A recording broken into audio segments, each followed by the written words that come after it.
salve comunidade acadêmica, famílias, amigos, estamos aqui então no ENGECast, que é o podcast das engenharias aqui da Uniarp.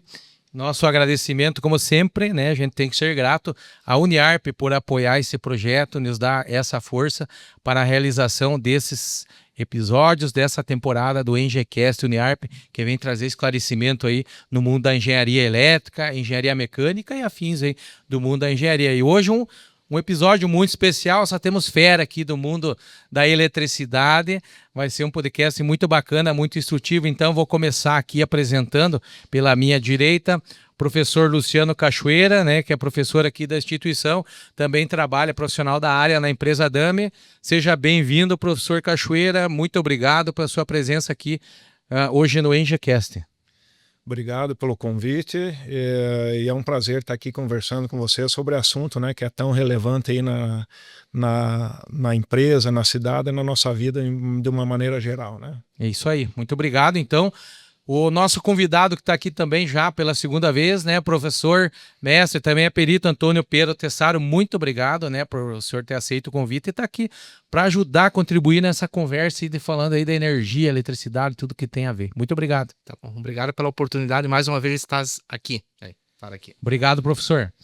E o nosso convidado de hoje, né, ele que é supervisor de operação e manutenção da Celesc, da região de Caçador, né, o Everson Nogara. Muito obrigado por você ter aceito o convite, estar aqui e vai ser, acho que, muito útil, né? Esclarecimento, vamos poder falar de muita coisa aí da parte do que cabe para a Celesc, da energia aí, tudo isso, né? Muito obrigado pela presença. É um prazer a gente estar aqui, né? É um encontro de forças, né? Então, várias pessoas aqui de extrema conhecimento aqui da área, né? Então, estamos aqui para esclarecer tudo que a gente puder. Sempre é bom conversar e repassar informações aí. Então tá, então eu queria começar, vamos falar assim das tuas atribuições no cargo como supervisor de operação aí da manutenção, né, da Celesc, né, Central de Energia de Santa Catarina, e também como que é feita a gestão das equipes e quais os principais desafios que vocês enfrentam.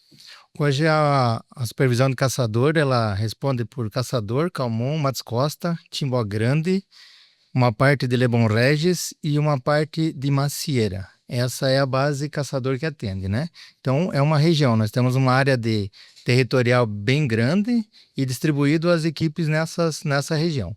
Nós temos o centro de operação em Videira, que fica um certo horário, e fora desse horário a gente tem o centro de operação em Florianópolis, que centraliza todos os despachos, tipo o horário da madrugada, por exemplo, que é o menor fluxo de serviço que a gente tem.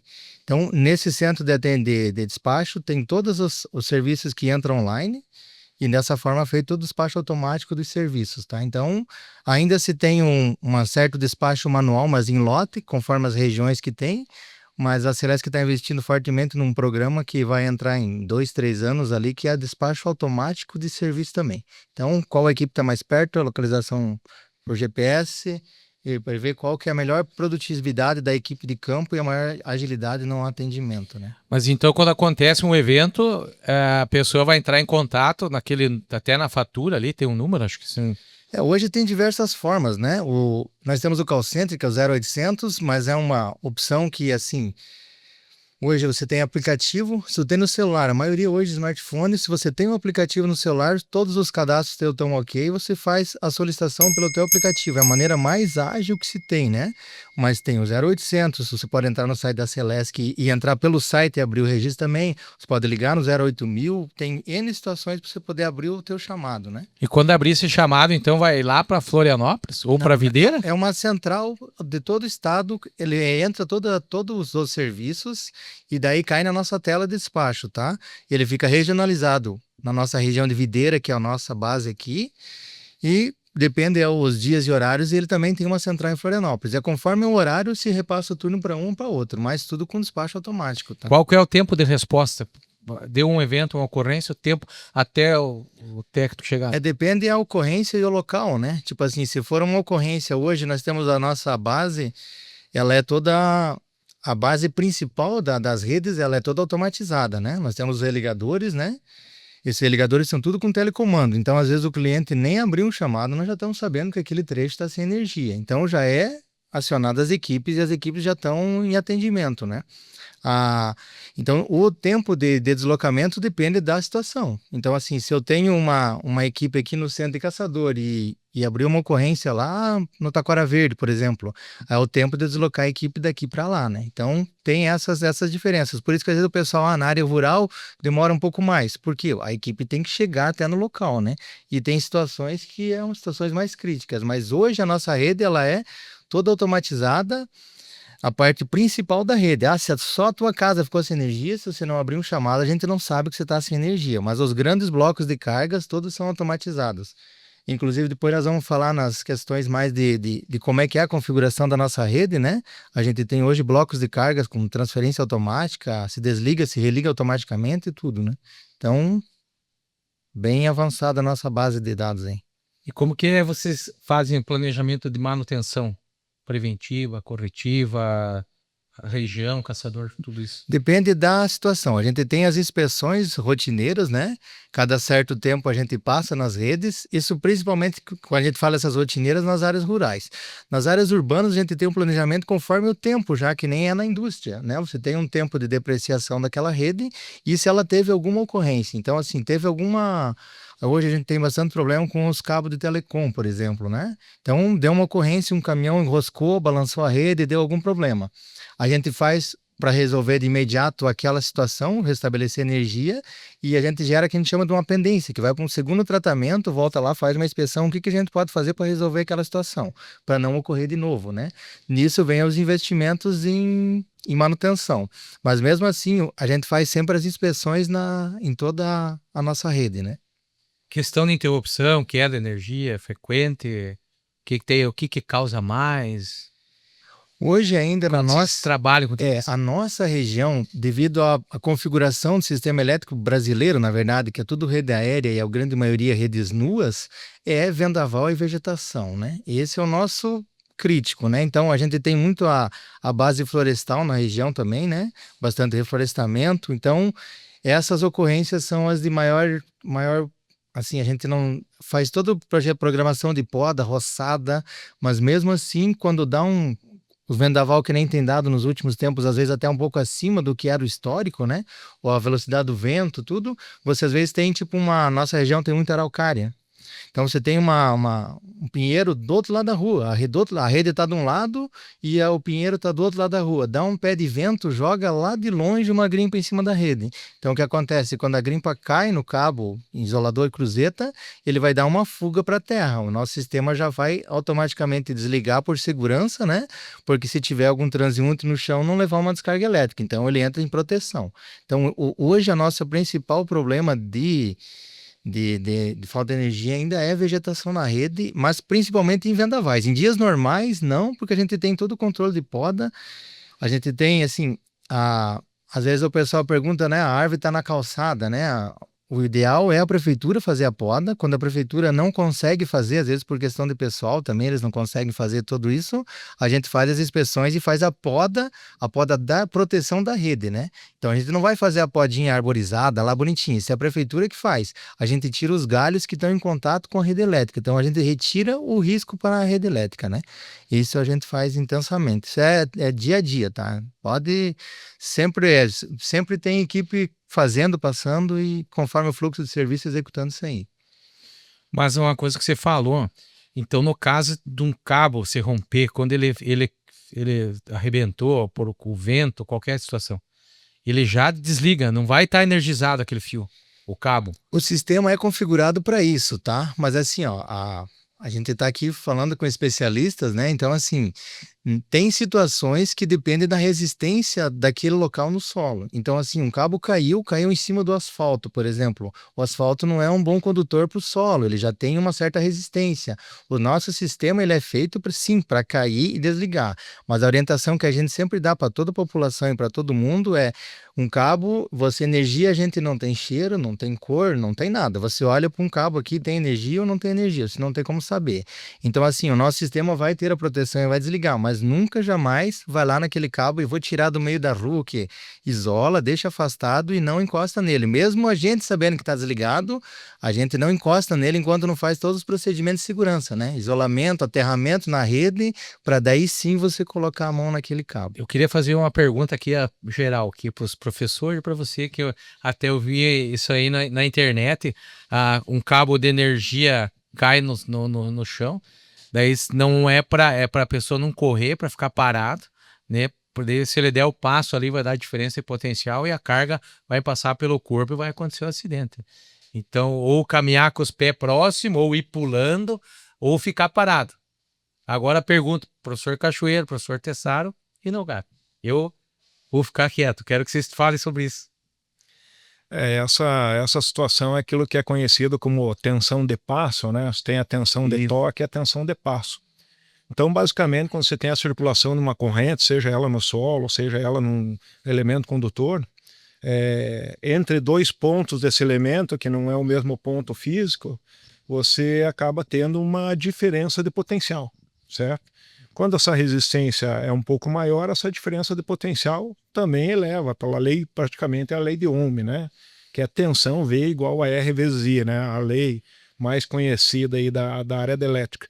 Então, circulou uma corrente, tem uma diferença de potencial. Se você tiver com o contato, né, o pé direito, o pé esquerdo, em posições diferentes ou muito afastadas, você tem essa diferença de potencial. E tendo diferença de potencial, você pode ter a circulação de uma corrente. Então, você pode ter uma circulação de corrente entre as duas pernas, né, circulando pelo teu corpo, ou você tocando algum objeto, né, esse objeto também circular pela tua perna e assim por diante. Precisa ter um caminho fechado, né? É isso que acontece bastante na área rural, né? Quando você tem uma incidência de uma descarga atmosférica, por exemplo, esses cabos, né, que caem na rede urbana, aí geralmente são cabos de uma potência pequena de energia, vamos dizer assim, né, para o pessoal entender. Então, essa corrente é uma corrente, lógico, no momento curto, uma corrente alta, né, mas fora isso, não, né, já vai ter a proteção e assim por diante.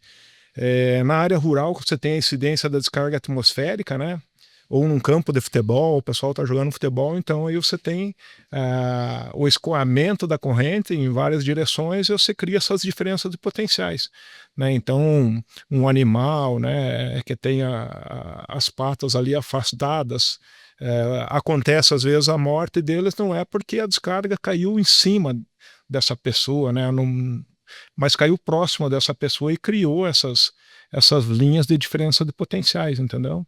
Entendi. Muito bem, isso é importante. Isso é importante. Até me recordo que agora tem um livro clássico de aterramento que é do Kinderman, da Universidade Federal de Santa Catarina, que ele fala assim desse detalhe do gado, que uma solução para isso aí seria dar bota para o gado. 4 pares de bota do gado e diminuir a possibilidade da diferença de potencial da tensão de passo que foi comentado. Claro, numa analogia, mas ele tem esse desenho lá exatamente, né? Porque é isso que realmente acontece, né? Agora, eu só queria, se desse para aproveitar, fazer um gancho, eu queria falar sobre redes elétricas urbanas não aéreas, e sim enterradas.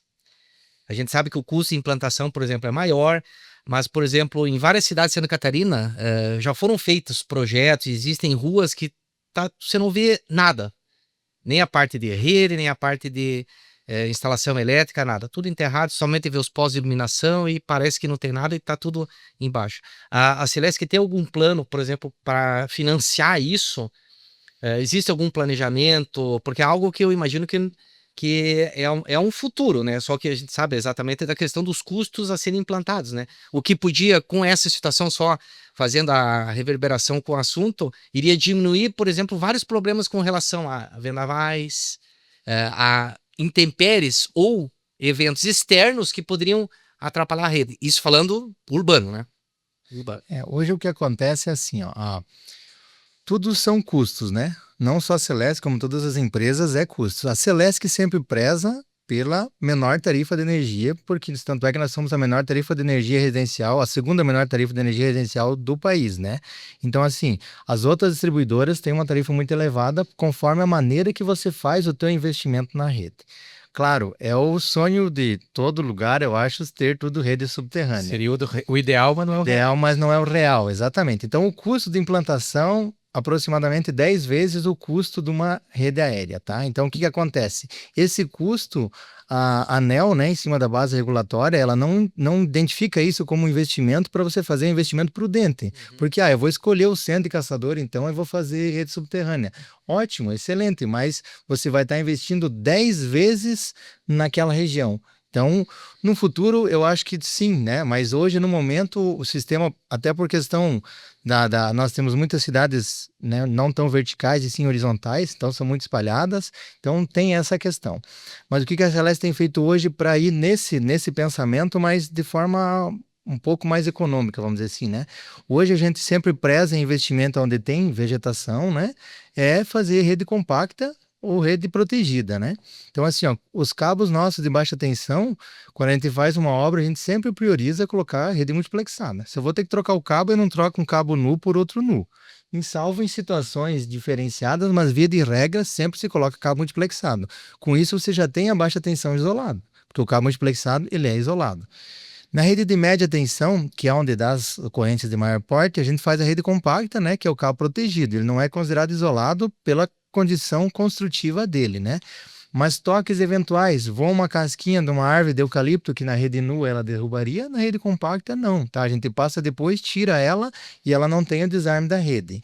Então são várias situações. A nossa rede, as redes rurais que a gente tem feito hoje, a expansão tipo do Celesc trifásico, a gente sempre prioriza nas áreas rurais já fazer com cabo protegido. As estruturas, você olhando para ela parece uma rede normal. Por quê? Por questão de custo, tá? A gente faz uma estrutura normal com cabo autossustentado nele mesmo. Então, com isso também ganha custos, tá? Porque a gente tem que sempre olhar o lado financeiro. Então, toda vez, se a gente tiver um investimento que resolva com um valor menor, é bom para todos, porque você vai ter uma tarifa de energia menor, né? Então, essa questão do subterrâneo, em situações, em cidades que teve, todas elas com financiamento ou do município ou então o governo do estado tem ajudado bastante nessas condições, né? Tipo áreas históricas, lá o Centro Histórico de São Francisco é um exemplo. É um projeto do governo do estado bancando aquele custo, né? Para não ir para a tarifa aquele valor. É outra fonte. Eu acho que era importante aqui, né, se o Everton conseguir explanar um pouquinho, nem que seja superficial, como que é a formação de preços, né? Da energia para o pessoal, a grande maioria aqui que é consumidor cativo, ou seja, aquele consumidor que consome energia da concessionária Celesc, né? Hoje né, o mercado de energia evoluiu muito, né? Existem muitas possibilidades, você pode comprar energia que não seja da concessionária Celesc, de um comercializador ou de um gerador de energia. O que você é obrigado a comprar da concessionária, né, ou pagar ela, é o custo do uso do sistema de distribuição, né, como que a energia chega até você.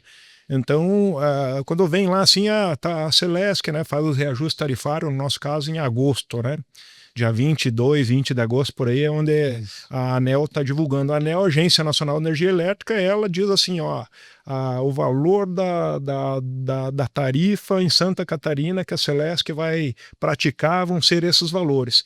E existem várias modalidades tarifárias, né, para o pessoal, para a indústria tem várias modalidades tarifárias, dependendo da classe de tensão que você é atendido, na modalidade em baixa tensão, que a gente chama as modalidades B, né, A é alta, B baixa, também tem algumas modalidades, mas os preços são os mesmos, né? Independente de ser monofásico, bifásico, trifásico, o valor do quilowatt-hora é o mesmo. Mas, na verdade, como que funciona essa formação de preços? Como que a ANEEL determina esse valor do preço para o reajuste da concessionária? Vamos começar um pouco entendendo o que é a tarifa, então, né? A tarifa de energia, vamos pegar nossas casas aí. Nós estamos lá no grupo B. O que acontece? Você tem a tua energia dividida em partes, né? Você tem o custo da energia gerada lá na usina, independente de qual usina for. Você tem o custo de transmissão, que vem a da rede. Você tem o custo de distribuição e você tem os custos que tem dentro da tarifa, né? Que são os subsídios, a, Os encargos. os encargos setoriais, impostos, tem uma gama de coisas embutidas na tarifa. Mas trocando em miúdos assim, do que você paga hoje, né? 15 a 16% do que é esse, de que você paga da energia, esse é o valor que é o custo da Celesc. Para construir rede, para ampliar, para reformar, para manter e entregar energia lá na nossa casa, né? Os demais é dividido nessas áreas. Tem uma parte que é transmissão, uma parte que é geração e uma grande parte que é os impostos, encargos e ICMS e tudo mais, né? Que nem você falou, a tarifa, o valor da tarifa não é igual no grupo B, tá? Ela é separada em classes. Então, a classe residencial tem um valor, a classe comercial tem um valor e a classe industrial tem outro valor e a rural é menor valor por causa dos subsídios que elas têm na tarifa também. Então, não é grande a diferença entre elas, mas sim tem algumas diferenciação. Tipo, a questão do valor até 150 kW no residencial, você paga um valor de ICMS, acima de 150 você paga outro valor de ICMS. Então, são ajustes que tem na tarifa. É uma aula, vamos dizer assim, para nós chegar em todos esses pontos da tarifa. Mas hoje, então, desses 15, 16% que fica com a Celesc, que é para todos os investimentos de melhoria na rede e todas essas funções que tem, né? Mas em função dos custos de manutenção da Celesc, isso influencia no cálculo da ANEEL para determinação do reajuste tarifário do ano seguinte. É por isso que eu estava evidenciando que de repente um investimento numa rede subterrânea vai fazer com que o valor da tarifa no ano seguinte aumente, né? A cada ano é feito o reajuste anual, que é esse em agosto, que esse reajuste é com base no aquele ano anterior. Então, assim, o custo da energia foi mais hidrelétrica, por exemplo, o custo foi menor. Então, é um impacto menor na tarifa, porque a Celesc compra no mercado, ela tem que comprar uma quantidade de energia para entregar para todos os clientes cativos, né? Então, são feitos leilões antecipados, que a Celesc compra antecipadamente para garantir que a usina vai te entregar. Ela compra da ANEEL, sei, né? Não, é feito os leilões, né? A ANEEL faz os leilões, mas tem vários blocos de compra, né? Mas assim, então, uma vez por ano é feita pela correção de inflação, dos reajustes, se teve uma seca, não tinha reservatório de água para gerar energia, foi entrado com termoelétrica, então a energia custou mais caro, tem que recompensar no ano que vem, e a cada 4 anos é disso que a gente estava falando da manutenção. Então, o que acontece? A cada 4 anos é feito o reajuste tarifário daquilo que a Celesc investiu nas redes. O que ela fez de investimento, de melhoria, para fazer esse retorno para a tarifa, né? Então, assim, se ela fez um investimento que não é prudente, quando a ANEEL vai fazer esse balancete, ele vai dizer, nós construímos uma subestação aqui que não precisava. Então, esse valor é que a gente chama de glosa, sai do valor ali e a Celesc banca isso do caixa dela. Hoje não tem mais isso, porque como é muito regulado todos os pontos e a Celesc tem uma gestão muito técnica dessa área, praticamente não se tem glosa, porque a gente não faz investimento onde não é para investir, tá? Então, assim, não é eu achei, legal, vou trocar o cabo lá na frente da casa do cachoeiro. Não é assim, tá? Eu tenho que ter uma justificativa do porquê que eu estou fazendo aquela obra, sabe? Então, todos esses investimentos são regidos a cada 4 anos, feito esse reajuste tarifário. O nosso vai ser agora, fevereiro de 2026, dos 4 anos anteriores. E eu acho que é importante também, o pessoal fala assim, a Celesc é que fornece energia, né? A Celesc ela foi dividida em distribuição e tem a Celesc Geração já? Tem a Celesc Geração. Tem a Celesc Geração e a distribuição. O que a Celesc comercializa ou vende de energia hoje?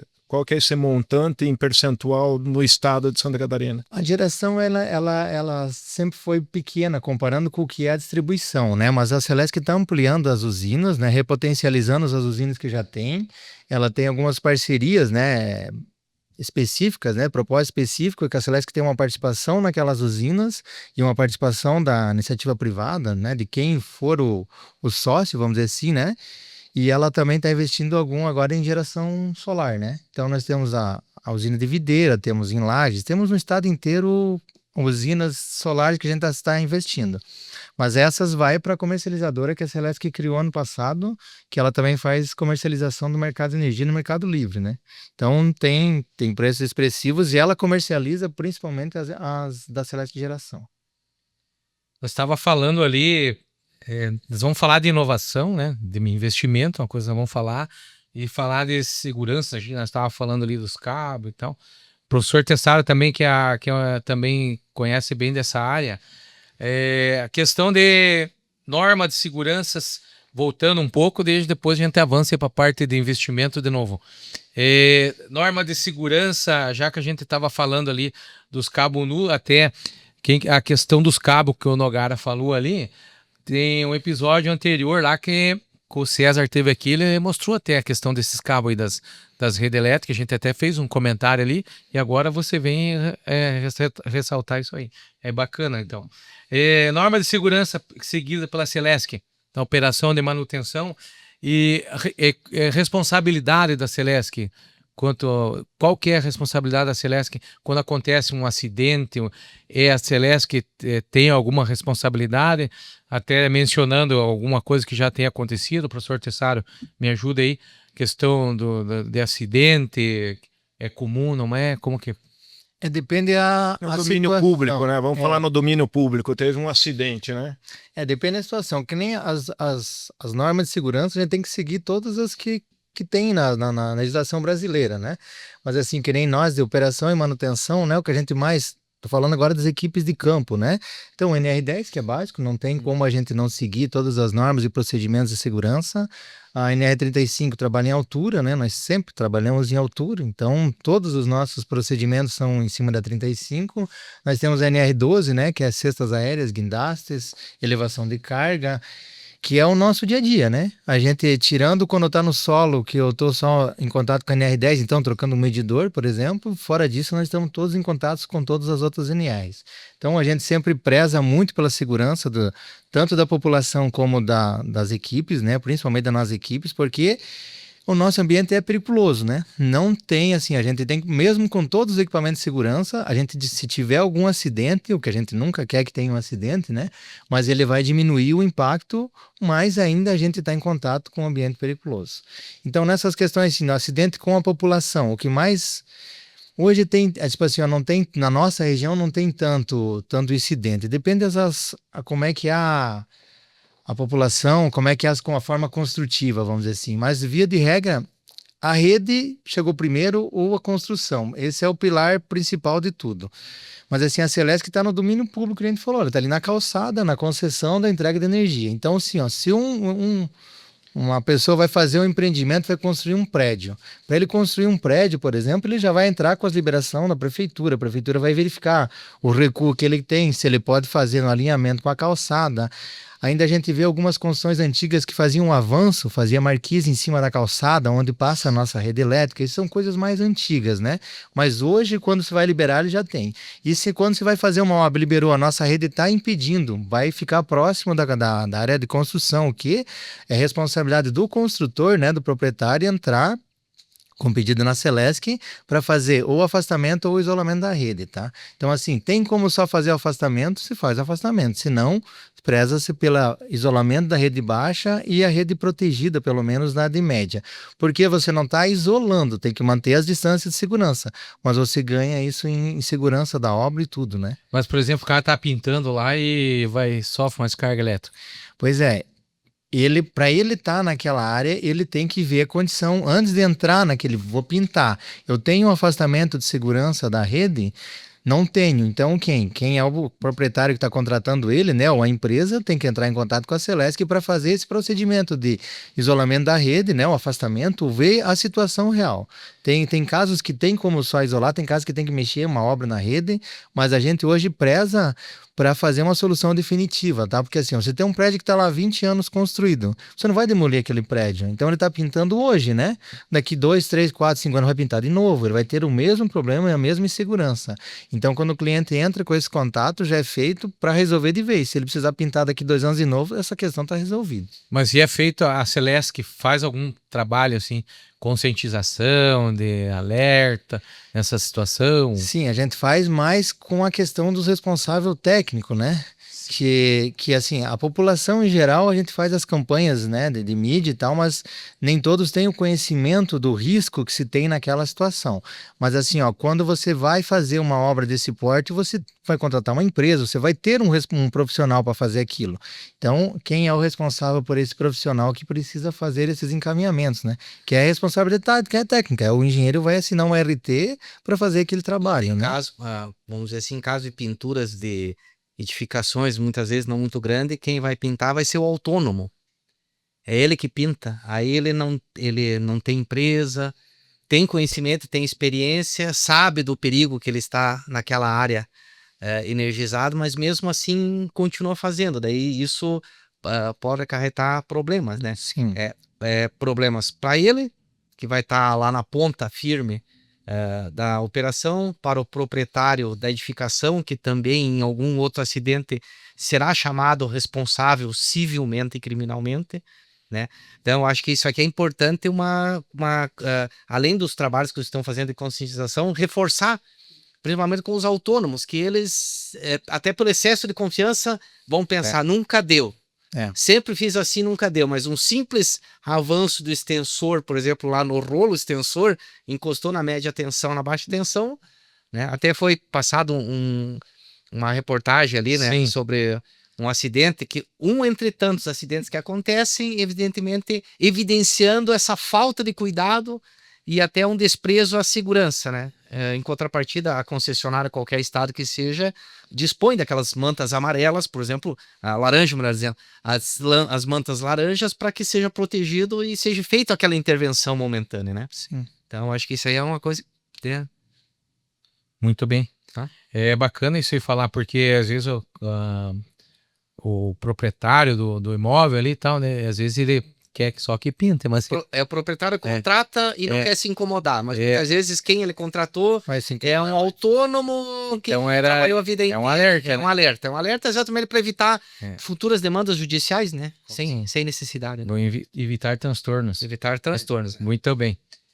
E a parte de modernização, investimento, sistema elétrico, implantação de novas tecnologias, como que a Celesc está vendo isso? Como que ela está trabalhando com isso?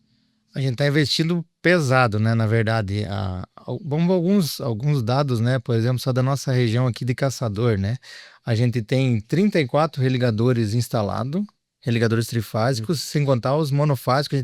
Hoje a gente tem religador trifásico, tripolar, ele tem telecomando remoto, tudo com a nossa central. Então a gente tem a tela de comando lá do nosso centro de operação com todos os religadores. Então se ele deu um religamento, ele é CUSE, se ele deu uma falha, se ele abriu, tudo remotamente. E o que a gente tem? A gente tem as chamadas ilhas, que são transferências automáticas. A gente tem toda a subestação, a gente tem os chamados alimentadores. Ele sai o cabeamento da subestação em direção a uma região, um centro de carga, né? Então ele saiu, ele vai pegando carga no caminho. A gente tem aqui em Caçador 7 ilhas já, né? Implantação, a 7ª está sendo implantada ali no bairro Berger, agora mais uns 15, 20 dias também terá mais essa ilha em funcionamento. O que é essa ilha?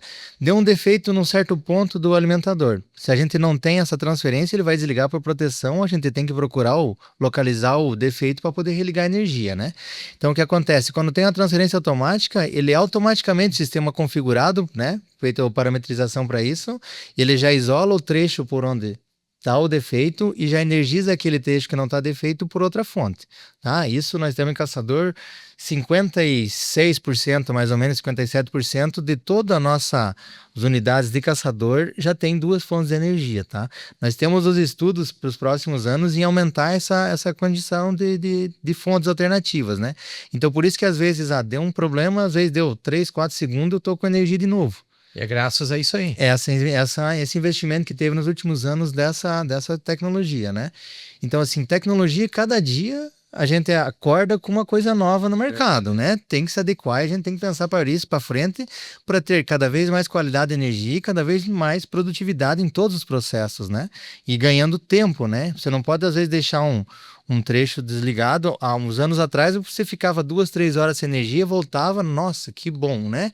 Hoje você ficou 3 minutos sem energia, Deus o livre, perdi o sistema, não tenho mais Wi-Fi, não consigo, né? Perde-se tudo. É real, é real. É um pânico. Então, o que acontece? A gente tem que melhorar nessas condições, né? Verdade. Por isso, investimento em redes mais robustas, manutenções eficazes, investimentos em religadores, né, em transferências automáticas. Há uns anos atrás a gente tinha somente chaves fusíveis, né, normal. Hoje a gente chama de Trip Saver, né? É um religador monofásico automático também. Você coloca a curva de atuação nele, só não tem o comando remoto dele. Mas a mesma coisa, deu atuação, ele religa automaticamente, ele conta, saiu defeito. Principalmente a gente tem isso mais em áreas rurais, porque são defeitos transitórios. Passarinho, deu uma beliscada no fio lá, ou brigou com o outro, bateu. É um defeito. Ele desliga, conta o segundo, liga de volta. Pronto, aquele defeito transitório saiu, né? Uma vegetação no dia de vento, caiu, só bateu, já voltou, religa, volta a energia de novo, né? Então a gente tem investido fortemente nessas reconfigurações automáticas. Mas esse processo de religar e tudo acontece lá aonde que fica isso? Lá no equipamento, né? Mas o equipamento que faz o religamento, mas o monitoramento remoto, os religadores, você tem um monitoramento remoto e as outras daí é local. Mas fica na subestação isso? Não, chama? Todas as subestações, na saída de subestação tem, mas o trecho ele é dividido por partes com um equipamento. Mas está no trecho, no caso. No trecho. Os religadores estão na rede, a comunicação é feita via rádio, né? Via rádio e via modem, depende do local, né? E aí esse religador ele é configurável. Então, se acontecer uma falha, ele atua, ou seja, ele abre o circuito para eliminar a falta, né, eliminar o problema. E aí ele é programável, você pode fazer algumas tentativas de religamento automático. Entendi. Então, esses curtos temporários que a gente chama, né? Uma rede que bateu uma vegetação que bateu na rede, é um curto temporário. Sim. Então ele já é eliminado e aí ele volta automaticamente. Sim. Ótimo. Falando em investimento, eu queria falar um pouquinho dos medidor, a modernização na parte medidor. Não sei se o nosso produtor consegue colocar a imagem ali, que é os medidores inteligentes, só para você pontuar para nós as vantagens e como que está andando esse processo e também dessa mudança dos medidores inteligentes. A gente tem... O futuro vai ser esse, né? Assim, ó, a gente não vê outra forma de ser. Tanto é que hoje a grande base nossa dos medidores já não são mais medidores eletromecânicos, tá? Os medidores eletromecânicos que tinham que nem um mini motorzinho com um disco lá, o ciclométrico, esses medidores a Celesc só retira da rede, ela não instala de volta esse tipo de medidor mais, tá? Isso é sucata, deu. Mesmo que tem vários que ainda não têm um tempo de vida tão, né, não tão antigo, vamos dizer assim, mas a Celesc não desde 2010, 12, não me recordo de cabeça, não compra mais medidor eletromecânico. Então é um processo natural de troca, mas ainda hoje a gente tem muito medidor digital, que ainda o leiturista precisa ir a campo fazer leitura. Os medidores mais modernos que a gente tem hoje, eles vão fazer isso tudo remotamente, tá? A gente tem o projeto piloto em Araranguá, que foi feito lá. O leiturista não vai mais a campo, não vai mais na tua unidade consumidora lá para ir lá e tirar a leitura para depois emitir a fatura. Não vai mais isso, é tudo remotamente. Só que aí o que acontece? Ainda tem os desafios que a tecnologia precisa evoluir, vamos dizer assim. Nós ainda temos comunicação ou um sistema de dados ou um sistema de Wi-Fi, tem N sistemas em testes para fazer a comunicação, mas nós ainda temos que ter esse mecanismo. Então, por que Araranguá foi o primeiro? Porque ela é toda plana, né?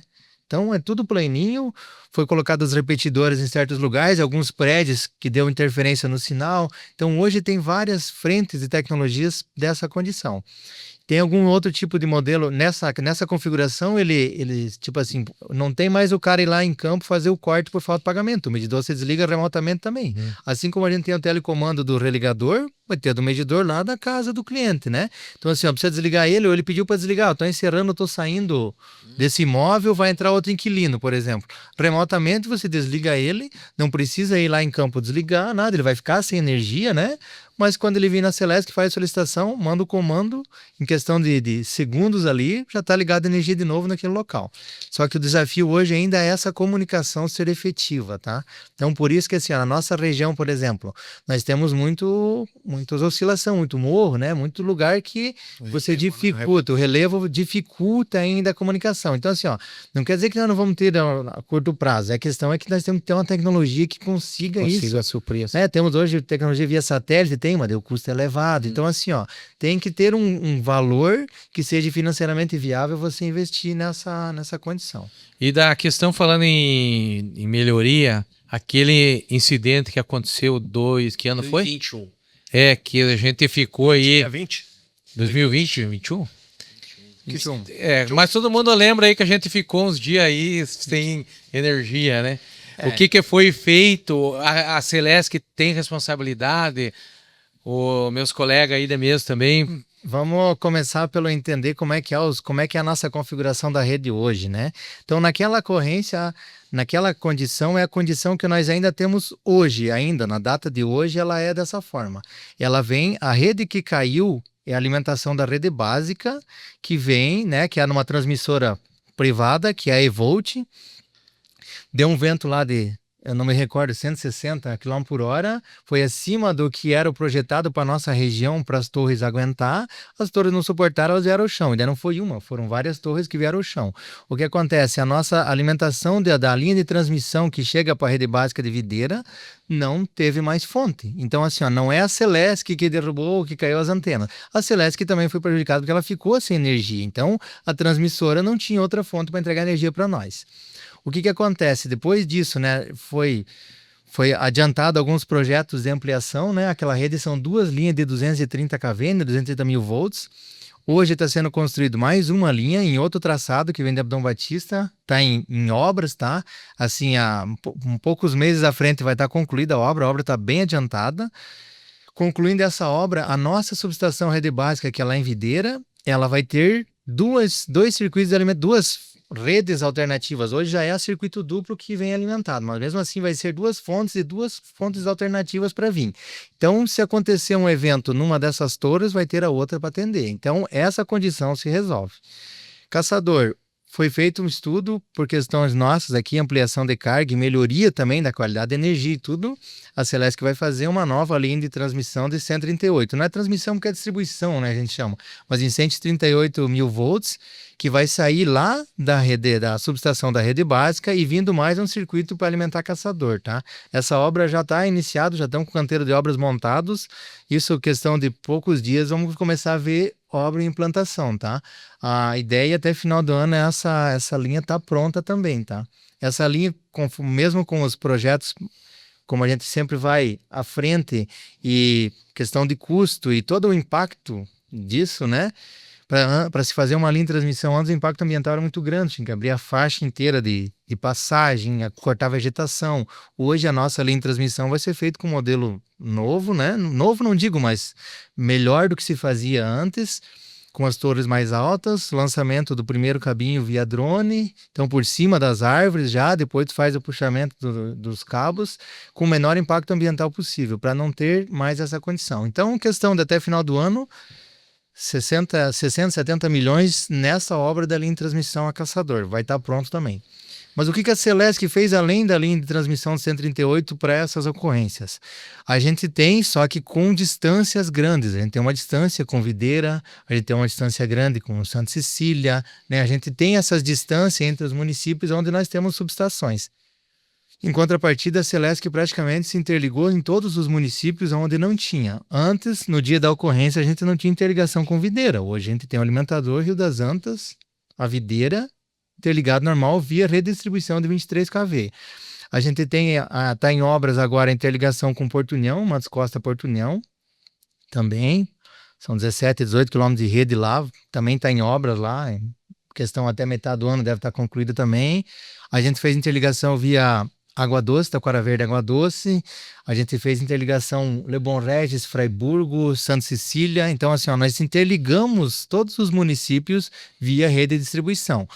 Só que a gente precisa entender que o tamanho e o porte que a gente tem industrialmente falando em caçador. Então, assim, ó, se hoje acontecesse uma de grande porte e nós perdêssemos todas as nossas fontes básicas ali, via distribuição, se a gente tirar as indústrias de grande porte, a gente conseguiria manter em torno de 60%, 70% das nossas unidades de caçador já por via manobra de rede, Sim. né, para ter energia, não com carga normal, que nós temos as nossas indústrias aqui de caçador, elas são pujantes, né? Então, assim, nós temos indústrias que são ligadas em média tensão a 23 kV, que elas são equivalentes a subestações de municípios na nossa vizinhança, sabe? Então, assim, ó, uma única empresa consome uma subestação. Então, nessa configuração, a gente não teria que, tipo, tirar as indústrias fora, mas não teria aquele apagão generalizado que teve lá. Mas naquela condição, hoje, dificilmente ocorre daquela forma, tá? Não vai mais. Porque hoje a gente tem outras fontes. Mas a causa daquilo lá não é causa Celesc, né? Eu levei muita bordoada por causa disso, mas a gente tava sofrendo da mesma forma, tá? Porque não chega energia, não tem como distribuir energia, né? Mas isso foi encaminhado e tá bem, bem adiantado. Então houve grande investimento por parte da Celesc, Grande. né? E para prever que não aconteça mais isso também, né? Exatamente. Nós estamos falando na casa de milhões aí, né? Então, tanto na redistribuição como agora nessa linha 138. Bacana Então, tudo isso aí, nós né? temos várias obras em andamento aí. Se o pessoal começar a andar pela cidade, é só olhar, tem obra rolando em todo quanto é canto da cidade. Não só na nossa cidade, mas na grande região, né? Mas nós temos nesse ano de 2025 grandes obras que vão ocorrer, né? Vai ocorrer mais um alimentador novo saindo da subestação Castelhano até na entrada Guararapes ali, alimentador novo. Tudo, a grande parte cabo protegido também. O outro que vai sair onde vai ser o Supervisa novo, em direção a Calmon Matos Costa, mesma coisa, traçado novo, cabo protegido. Fora as redes trifásicas rurais, né? Que também estão saindo. Ano passado, na região de Videira, já foi feito 78 quilômetros de rede de monopatri. Eu acho que era até interessante nós falar um pouquinho dessa condição. Pode mencionar. O que acontece? É um incentivo do governo do estado justamente para investir e melhorar a infraestrutura das áreas rurais. Mas hoje o que a gente precisa entender é que tinha um mito, por exemplo, que tudo que tinha, qualquer equipamento tinha que ser trifásico. Esse não existe bem assim, vamos dizer assim, né? Se eu vou entrar com uma carga grande, eu preciso de uma energia trifásica. Eu vou botar um motor de 30 CV, por exemplo, eu preciso de uma carga trifásica, não tem jeito. Mas a nossa grande região, a maioria são propriedades rurais pequenas que precisam sim de mais energia, mas não de tanta energia, né? Hoje o que a gente tem? Há anos atrás, o nosso maior transformador monofásico que a gente tinha era 15 kVA. Hoje nós temos um transformador de 50 kVA. Então, assim, ó, o cliente entrando em baixa tensão com um disjuntor de 100 amperes, ele liga muita coisa, tá? Pode ligar motores até 10, 12 CV e meio no 440 normal. Então, mesmo você tendo uma rede monofásica, você tem condições de ter muita coisa ligada lá. Mas mesmo assim, a Celesc tem investido nas redes trifásicas, nos locais onde tem carga e demanda para isso, tá? Então, todo lugar vai ter trifásico? Não necessariamente, porque eu vou fazer um trifásico para não ligar nada. O investimento que a gente vai fazer ali entra na tarifa, por isso o investimento prudente, né? Mas hoje você consegue, mesmo só melhorando a instalação lá, mudando o padrão de entrada e a instalação da propriedade rural, você já aumenta consideravelmente. Pode botar granjas hoje, o pessoal coloca granja tudo automatizado, hoje é tudo automatizado. Mas as granjas são grandes, né? E tem um certo afastamento entre elas. Cada granja, uma entrada de energia, um transformador, você pode colocar quantas for, né? A tecnologia melhorou bastante. A tecnologia melhorou. Então já pode trabalhar, né, com cargas menores. Professor Luciano, alguma pergunta, o assunto que você queira abordar aí com o Nogara? Eu acho que era importante falar mais um pouquinho, talvez, dessa questão dos investimentos que a Celesc vem fazendo, né? É uma preocupação grande aí do empresariado da cidade, né? Tanto na confiabilidade do fornecimento como na capacidade, né? Então, só para evidenciar um pouquinho, quando o Everton fala ali rede básica, né? O pessoal fala que a rede básica é o mais básico. A rede básica é 230 mil volts, né? São redes de 230 mil volts que já não são mais operadas pela Celesc. Então, essas redes de 230 mil volts que são operadas nesse momento pela empresa Evolts, né, Everton, em Santa Catarina, ou pelo menos nessa nossa região, nesse trecho aí. E o novo é uma subsidiária da Taesa. Então, além dessa segunda via que vem lá de Dom Batista, que é uma rede num circuito não é muito paralelo. Qual que é a distância dessas duas redes, da Campos Novos, rede básica, e da Dom Batista, rede básica? Elas vêm com traçados diferentes, tem que ver bem certo o projeto. Então vem com um traçado diferente, vai ter uma confiabilidade para entrega de energia, isso que conseguiria atender toda a demanda da região, né? Sim. E essa rede nova que a Celesc está fazendo para atender especificamente caçador, que ela vai sair da rede básica videira, né? Isso. Ela vai em direção à subestação Caçador Castelhano. Então aí a gente ganha também, que a gente ganha uma flexibilidade, ou seja, em vez de ter um circuito da rede básica pelo mesmo traçado, que seria a rede básica, a subestação Caçador, que é a próxima a Sincol, nós temos um outro caminho alternativo, então aí a gente também fica seguro, né? E o Everton poderia complementar para a gente entender um pouquinho melhor. A gente tem escutado bastante esse projeto de energia boa. A Celeste está chamando assim esse projeto Energia Boa, né? E tem alguns investimentos aí para essa região, Calmon, Matos Costa, que é a nossa região, e até a possibilidade de no futuro interligar esse fornecimento de energia numa subestação em Portunhão, ou seja, ao invés de a gente ter somente um caminho de energia para a nossa região vindo do sul do estado, né, passaria a ter um caminho também pelo norte, né, ou pelo sul do Paraná. Esses são os encaminhamentos que dos estudos de ampliação que a gente tem, e nesse caso mais para a direção de Matos Costa, Calmon Matos Costa, é devido às possíveis entradas de usinas, né?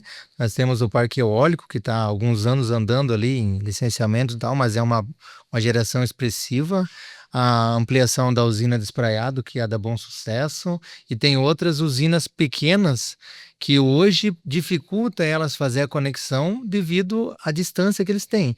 Então, assim, como a subestação localizada naquela região, eles estão mais próximos da conexão de energia delas, viabilizando mais energia renovável para que eles possam energia. E pensando no futuro, essa interligação, sim, né? Para nós era o ideal, é o que a gente quer, mas isso depende de várias tramitações, né? Mas outras questões são várias empresas que estão sendo beneficiadas também com a questão da ampliação, principalmente as maiores, né? Com apoio do governo do estado. A questão da substituição tributária, né? Que você consegue fazer o abate do ICMS, que é uma linha de transmissão hoje que já está em processo de licenciamento ambiental, que vai sentido Lebon Regis também, que é da empresa PCN lá, né?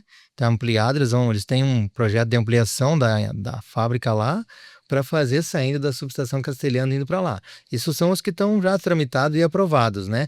Essa na direção aqui ainda de Calmon Matos Costa, ela ainda está numa segunda fase, mas é o que está para frente, vamos dizer assim, né? É os projetos futuros. Indo para o final, queríamos comentar também a questão do carro elétrico.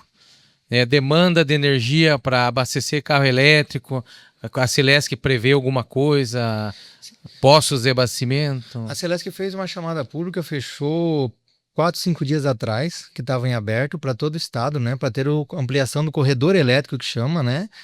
Foi feito sugestões, né, para as prefeituras e os locais. Caçador estava nessa lista, tá? Para você não ter mais do que 50 quilômetros entre eletropostos, né? A questão da ampliação, a energia hoje ainda não é tão grande assim o consumo, vamos dizer, então não teria problema, só colocar a estação, não é problema hoje, né? A princípio tá tudo tranquilo, certo. Porque você vai fazer uma conexão num local que a gente sempre se prioriza colocar no local ou de grande movimentação, ou um posto de 24 horas, ou um grande área comercial, ou alguma coisa que você tenha circulação contínua, né?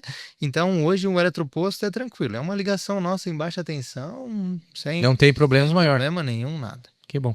Professor Antônio Pedro, algo mais de relevante que o senhor gostaria de partilhar aí com o nosso convidado aí na mesa? Olha, eu só tenho a agradecer, porque foram tantas as informações repassadas. Espero que as pessoas que vão nos assistir também tenham esclarecidos algumas dúvidas, né? Então, para mim, estou muito satisfeito, né? Eu agradeço muito também a oportunidade de estar aqui, participar, dar uma contribuição e escutar. Muito obrigado pelas informações, são bastante relevantes, né? Então, pois agradeço muito a oportunidade. Aproveitando assim para nós, a parte da engenharia, até a gente comentava em off antes, que fez esse projeto do litro d'água em cima medidor de energia, né? Que agora com os medidores inteligentes, isso, né, Everton? Não vamos entrar no mérito de como é que nasceu a Qual o origem do engenheiro que projetou isso? Não foi. foi a origem dessa condição, mas nada a ver, né? É uma questão de segurança, não se coloca água em cima de medidor de energia elétrica, nada nessa condição, né? Você não... Muito bem. Professor Luciano, muito obrigado pela presença, as suas considerações finais para quem nos assiste, para os acadêmicos. Não, só agradecer também, né? Obrigado pelo convite e também agradeço aqui em nome da Uniarp, de toda, né, a cidade de Caçador, a presença do Everton aqui, esclarecer todos esses assuntos aí, né? Que hoje faz parte da nossa vida do cotidiano, hein? Cotidiana, não tem mais como a gente viver um minuto sem a energia elétrica, né? Então, algo muito importante que precisa da conscientização de todas as pessoas para o uso, né, adequado, para que a gente tenha o desenvolvimento sustentável aí para geração de empregos e o uso sustentável disso para toda a nossa cidade. E a palavra-chave é essa que você falou, uso consciente, né? Eu acho que é bem importante tudo isso aí. Everson Nogara, então agradeço aí, né, e te deixo aí para as suas considerações finais aí para os acadêmicos, comunidade que nos assistem. Eu queria agradecer, né, o convite, a gente sempre está à disposição, como a gente começa a puxar, vem muitos assuntos, eu não falei 30% do que eu queria poder falar aqui, né, mas primeiramente agradecer e, né, para o ambiente acadêmico que sempre terá vagas e precisa cada vez mais profissionais habilitados e profissionais responsáveis, né? Profissionais, a gente sempre, é uma questão talvez pessoal minha, mas profissional responsável. Se eu projeto uma instalação, eu sou responsável por ela. Então eu sei que aquilo ali é responsabilidade minha, tanto no projeto, execução, depende da função que é. Mas que tenha esse discernimento de fazer a coisa com qualidade, na consciência de manter uma eficiência energética em tudo e o bem comum de todos, né? Para mim é um grande desafio, né, tá aqui conversando com especialistas aí, estamos sempre à disposição, né? Eu assumi aqui a região do Caçador, vai fazer 5 anos em maio, um grande desafio, grandes problemas que tinha, melhoramos bastante com o apoio inteiro da Celesc, né? Não é a gente sozinha, é uma equipe que desenvolve essas melhorias, mas eu acho que a população em geral sabe o quanto se ficava sem energia e a duração, a gente não entrou nesses detalhes, né? Há anos anteriores e como está hoje. E não é como está hoje que vai ficar, a gente quer que fique cada vez melhor para não ficar os 3 minutos que se diz sem celular e sem nada, né?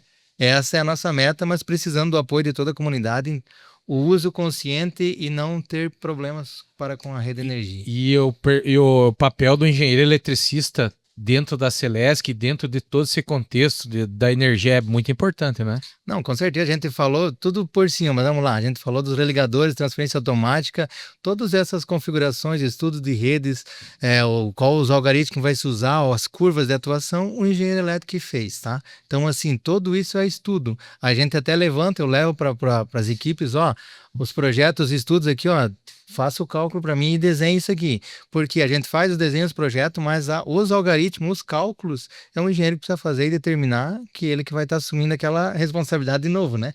Mas é ele que está desenhando e incluindo. Essa questão é primordial, né? O engenheiro é o marco-chave da... É simples falar, mas tem toda uma tecnologia e um conhecimento, né? A gente falando assim, parece que é como vocês falaram, parece que é tudo simples, muito simples, que já nasceu ali e já está tudo certo. Mas isso é tudo uma tecnologia que foi construída, né? Na base aí da engenharia elétrica, do engenheiro eletricista, não é mesmo? E que vem aí agora toda a comunidade, empresa, vem se beneficiar desse conhecimento, né? Da aplicação da tecnologia aí no desenvolvimento das cidades, né? Então, Everton, muito obrigado. Como nós falamos, nós tínhamos assunto aqui, como sempre, nossos podcasts sim, são muito instrutivos e é muito amplo. A gente podia falar mais, a gente pode fazer até mais um podcast com o Everton, né? Que teremos muito mais assuntos. Muito obrigado. Em nome da Uniarp, né? Agradecemos aí você ter vindo aqui e partilhar conosco esse conhecimento, né? Professor Antônio Petessaro, mais uma vez, obrigado.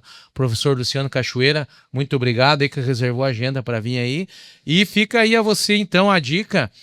Se você tem alguma pergunta, algum esclarecimento, vá lá no YouTube, lá, escreva lá e manda pra gente, que a gente vai mandar pro Everton, ele vai responder, vai mandar personalizado aí para você o teu questionamento, a tua pergunta pro professor Antônio Pedro, pro professor Luciano Cachoeira.